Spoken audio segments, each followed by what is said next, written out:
Kate Northrup, and I am so excited to have my dear friend and someone I consider a mentor, Gail Larsen, here with me. And she is the creator of Transformational Speaking, and she is a woman that I credit a great deal with being able to have created a speaking career and also having gotten over my tremendous fear of speaking. So, Gail, welcome. Thank you. Thank you. Yeah. So as a little bit of a background for our viewers, I attended Gail's workshop after having been recommended to go by our mutual friend Danielle LaPorte, and pretty much anything Danielle recommends, I will go do. And it was this beautiful retreat weekend in Santa Fe. And one thing that you didn't know until recently, Gail, was that growing up and all through most of my 20s, I had a tremendous fear of public speaking. And I'll never forget when I had to do a talk for my high school class in my senior year.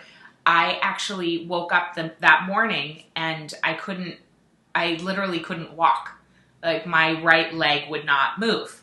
And so I couldn't go to school that day to do the presentation. And I missed it, which was exactly what my body wanted because I was so scared. and then here I am several years later with an actual professional speaking career, which is very cool and utterly surprising to me as well.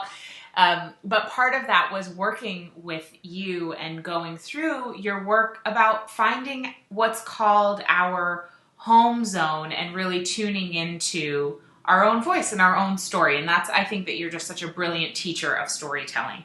So I'd love to know what drew you to this work in the first place. You know, I'm like you, Kate. I mean, I don't think anyone would look at us and say, oh, they're really scared of speaking. But I, too, was absolutely terrified. And like you, my life required that I step out and speak. So it's been quite a long journey for me in this world of speaking. My first attempt was when I did, way back when, the Tennessee Women's Career Convention, and 4,000 women showed up and I needed to speak. That was my first speech. And after that, because the event was so large, I was named the Small Businessman of the Year. Businessman, not woman, because a woman had never won the award. It was in 1981. So I had to learn to speak. And everything I learned actually made me worse. Really? You know, learning all these techniques, the things we're supposed to do to be authentic. You know, people want to be real on the platform.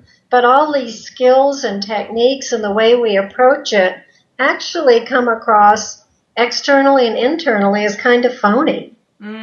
So for me, it's been a long journey to find my way home to myself in my speaking and to trust myself.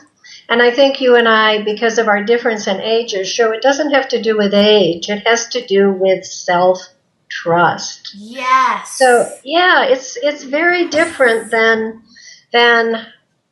powering through it or learning skills. It's like, can I show up fully in my truth, in my medicine, as we call it, and trust that that's enough, that I'm enough.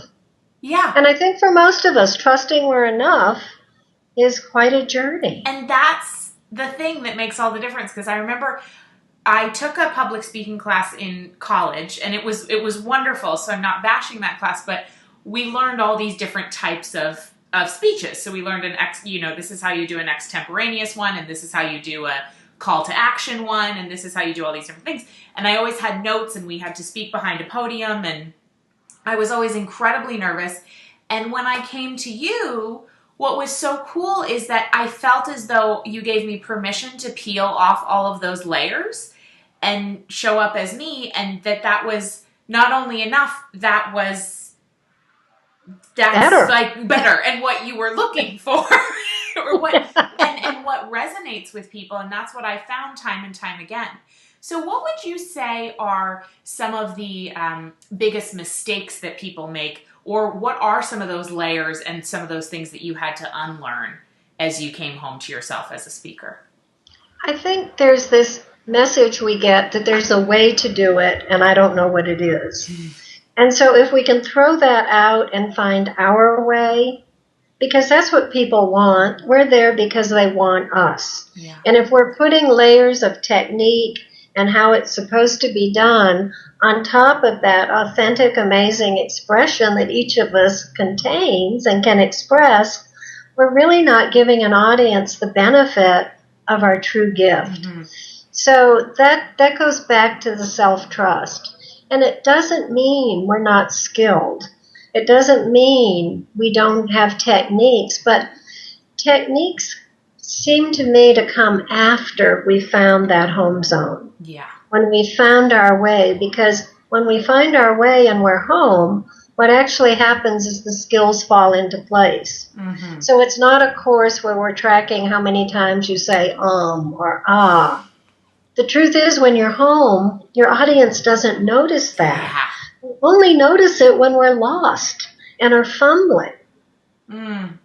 And it's a natural part of our expression when we're talking naturally.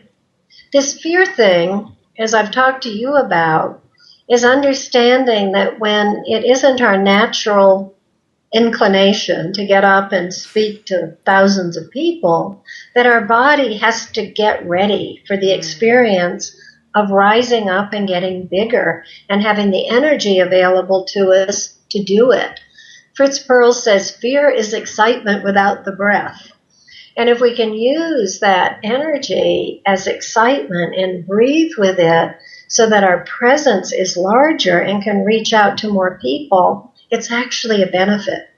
So one of the things that's so powerful about what you teach is that it's yes, of course, it's about what you say, but it's really about it's about an embodiment of feeling home.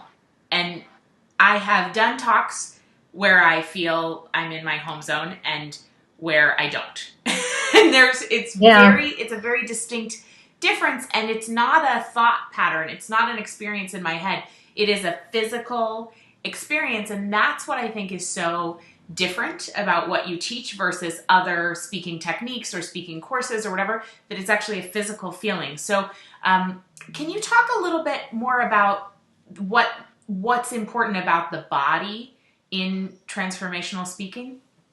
Well, we don't want to be a talking head on a stick going in front of an audience. We want to be fully embodied. We need to embody our medicine. We need to embody our message. Otherwise, people don't believe it. Yeah.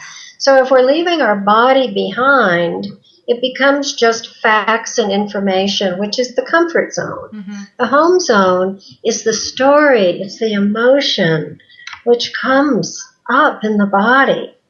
So to use our bodies, it's why I don't like lecterns. I think having a script, standing behind something that cuts you off energetically isn't helpful for connecting with yourself or with your audience. So, and the body remembers everything. So when we're talking and we're telling a story that brings our message home, then we're going to remember in the moment a detail that we didn't tell last time. Yeah. And we may not tell it next time, but there's something about the energetic of it that it's exactly right now. I found myself saying things when I'm speaking that I didn't expect to say. Where'd that come from? Yeah. And then that's what someone in the audience will say to me made all the difference. So I think there's something that, we connect to the earth, we connect to source, we allow it to flow, and that's home. That's what happens in a really good conversation with a friend. Right. It's when you're being it as opposed to thinking about it. And I do find that when I give, now I do find that it's so much easier to find that place because I learned from you the steps to take and how to get into my body before I talk. And I imagine so what's so cool, just to let you guys know who are viewing, is that Gail is launching a online version of the transformational speaking experience where you'll be able to go through the modules from the comfort of your own home, which is really powerful because Some of us can't travel and go and come to you to Santa Fe. And I would imagine as part of that, part of the curriculum, you'll be teaching the same physical experience and the grounding and how to find our home zone, as well as all of the other things.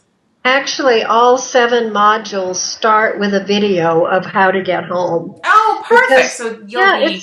It's so important. And it's Yeah. not just me. It's other people that I know really know exercises, breathing techniques, tapping, the things that can happen that really support us in showing up in our full, true presence. Yeah. So every module is going to start with a video where people can do that right now. Right. And then an audio, and then the fun part is Transformational Speaking Applied, where several clients are talking about how they have applied what it is they learned from the class. And thank you, Kate, for talking about fear of speaking. You're welcome. Yeah, I'm in the class.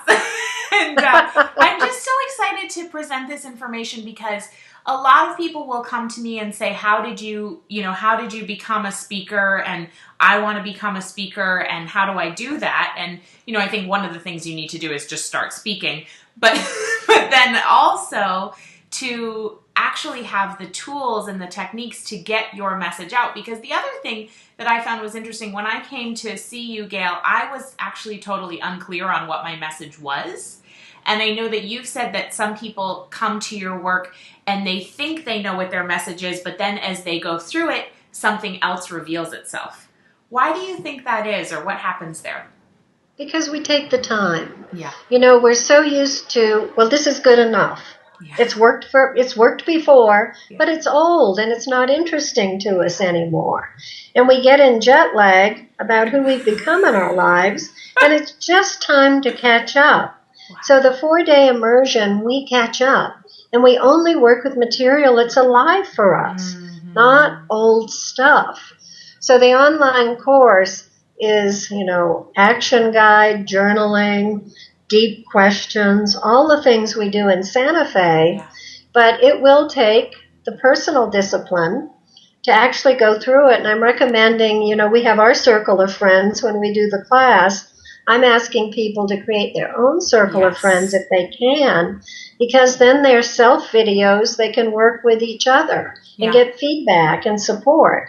So it's finding that for ourselves is really important when we work online instead of having the imperative of, I've got to do this right now. Right, and to have that community. And then the other thing that's a bonus that is for this time only that you're launching this course is that you'll be doing live calls with every module.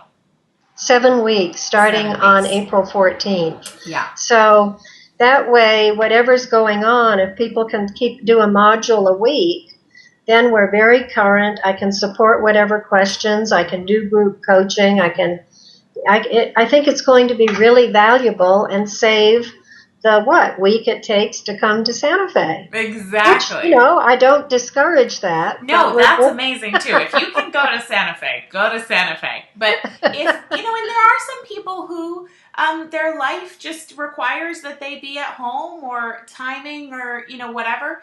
So I think that that's really powerful. So, and budget. And budget, of course, is a huge piece. Yeah. So you can learn everything about, Gail is actually hosting a Holy Fool's Day call on Tuesday, April 1st, and that's going to have some of the participants from the course telling their stories about doing wild and crazy stuff. Can you say what the Holy Fool is? Because I know it's your favorite holiday. It's my favorite holiday. When I read that Joseph Campbell said the fool was the most dangerous person on earth because she's unstoppable. No one will tell her what to do. She knows what's hers to do, and she's going to do it no matter what. That's a dangerous person. So 7 holy fools who followed that call of their soul that said, this is mine to do, and stepped out in the world with no evidence that it would work, and are making a big difference through their voices in the world. Yeah, these stories are really incredible. One of them is a story of a woman who went up against the fracking and won.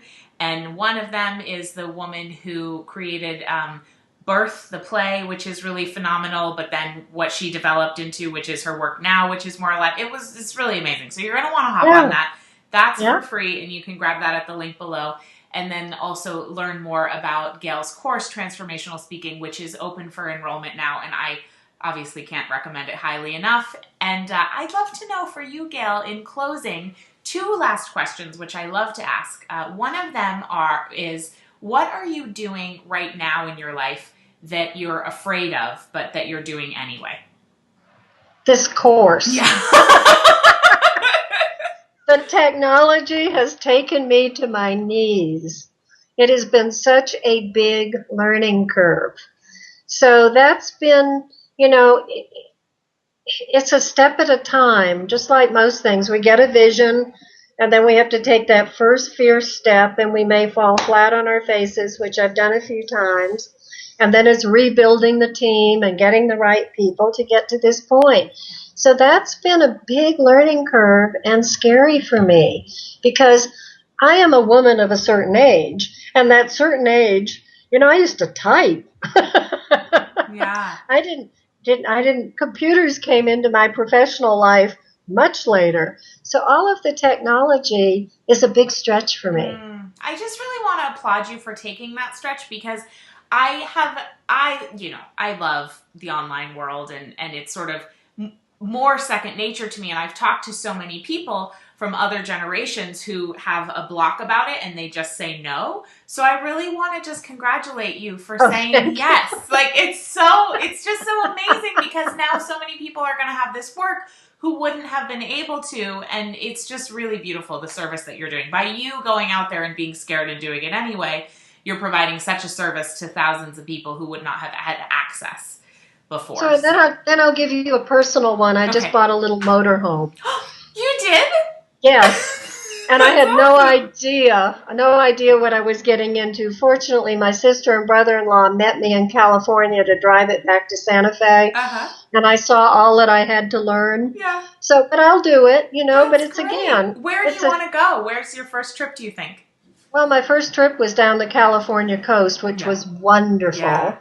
Camping at Big Sur under the redwoods next to the river. Oh, more of that. Wow. I want to take a big trip this summer, probably September, October, up to Vancouver, and probably offer a class there. Beautiful. But it's to take my dog with me.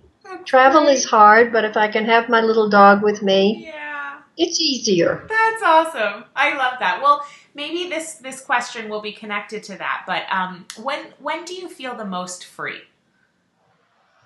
When do I feel the most free? I feel the most free when I'm teaching my classes. I am having so much fun.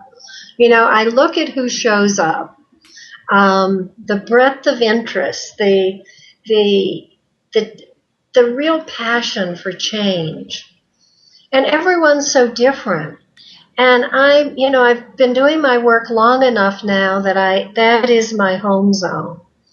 And the freedom to just be with what shows up and meet people where they are, and absolutely know that this is valuable work and that it's coming through me and it's the gift that I've been blessed to receive. The freedom of being able to share that really is what I want for everybody. Yeah. If we all did that, Kate, our world would change. We each have our piece that we hold of this fragmented web of life. And if we could take that and love it and mend it and tend it, our world would change. And that's what really inspires me. Oh, thank you. That was so beautiful. That was really beautiful. I got chills several times during our chat today. So thank you, Gail.